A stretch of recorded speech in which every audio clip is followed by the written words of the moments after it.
Talaga namang mapapa-unrest ka sa chicken inasal na to. Hi guys, welcome po ulit dito sa ating kusina. Ngayon naman ay mag-iihaw tayo guys.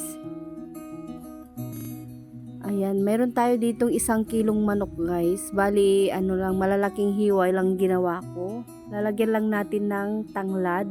Bali, hiniwa-hiwa ko ng malilit yung tanglad. Tas mga 10 pirasong kalamansi.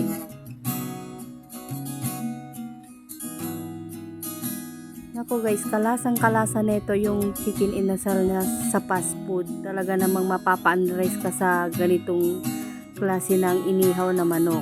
Ayan, lalagyan din natin siya ng pamintang durog. Ayan, tapos chicken powder, naglagay din po tayo. Bali, tansya-tansya na lang po yung paglalagay. Tapos patis. Hindi tayo maglalagay guys ng toyo ha. Ayan, tapos himas-himasin natin. Bago natin ihawin, i-marinate muna natin mga 1 oras para malasang malasa na yung ating chicken. Habang nakamarinate yung ating chicken ay gumawa na ako ng chicken oil guys. Ayan. Habang nakamarinate guys, nagluto muna ako ng chicken oil. Ayan, itatabi ko muna yung ating chicken oil. Bali, nagtira din ako para mamaya pag kumain tayo, meron din tayong chicken oil. Tapos naglagay ako ng ketchup para mamaya may pamahid tayo guys. Masarap kasi pag may pamahid na ketchup tapos may oil. Para manamis-namis yung ating barbecue.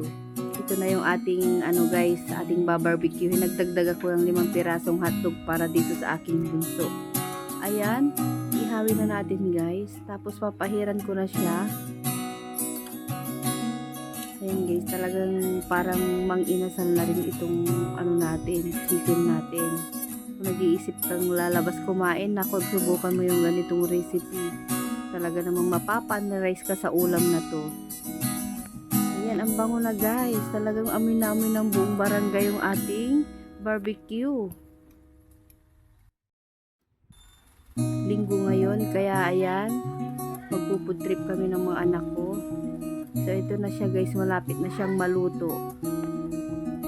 So ayan po, sana nagustuhan nyo muli itong ating video. Pa-like and share naman po. Hanggang sa muli po. Bye!